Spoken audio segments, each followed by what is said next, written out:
Hello there, Big Benedict here. We're playing Gears of War Judgment, and this is my 3 stars declassified insane difficulty guide and walkthrough. We're currently on Act 4-6. It is entitled Central Control. So the declassified portion of this is that you get slower health regeneration, which obviously will result in death, and lights are out. So this is possibly the easiest mission that we've done so far. It is a little inconvenient, of course, because of your inability to see as much as you ordinarily would be able to see. But the enemies usually just keep their distance, and you can see from their muzzle fire where they're at. And it's not complete darkness, but it is a little bit more difficult. You can feel free to go through the chapter without the lights on and just get oriented to the whole area.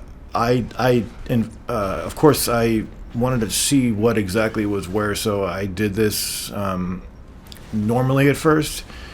And when obviously you could see better, so I didn't know that there is actually a boom shot up and to the left, up some stairs. If you want to pick that up, I already have a boom shot.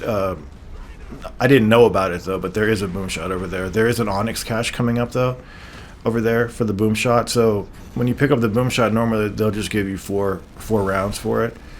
But yeah, obviously I can't see very much, so I wasn't aware that you can even go up there. But definitely, if you want some inside advice about the weapons, I would definitely say that the boom shot is probably one of the more helpful weapons, if not the most helpful weapon in the game, just because of the incredible amount of splash damage that it does after you fire it and after it hits, because it does a tremendous amount of splash damage. And because there are ribbons for getting group kills, that's definitely one of the better weapons to have. Now, in the past, normally the torque bow is what you want for damage output, but ever since Gears of War 2, it seems to have been nerfed a little bit for the damage. But and the reason I don't usually go for the torque bow is because it doesn't have well, first of all, it requires a lot more precision to use, and in an environment like this, precision is not necessarily what's going to help you too much. Because using the boom shot, you're just going to get kills that you weren't even anticipating with the splash damage, and the torque bow just does not have the amount of splash that the boom shot does. Over here is the onyx cache, so you'll definitely want to bring as many grenades as you can into the next chapter, because unfortunately the next chapter is one of those defense chapters, and it's on a familiar place of hell for you. If you remember the first chapter of Cole's on the beach, it's going to be exactly that location, but going down the hill instead of up. And definitely you'll want to bring the boom shot in for that chapter. And as always, it's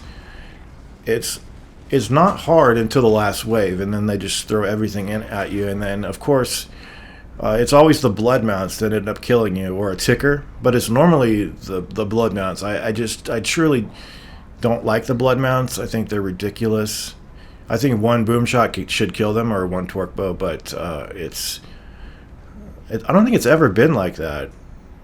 But I think if you perfect active reload a torque bow, it should kill just about anything in the game. But normally, I have not been encountering the torque bow as much as the boom shot. I guess they give you the boom shot because it makes it quite easier to get the ribbons, and that is true. And you'll want to take advantage of it if you can, because it's a frequent pickup that you can get, whereas the torque bow just doesn't seem to be that prevalent. But I'm sure if I was looking for it more, I could find it better. But that is the end of the chapter, and I will see you in the next video. Until then, please take care.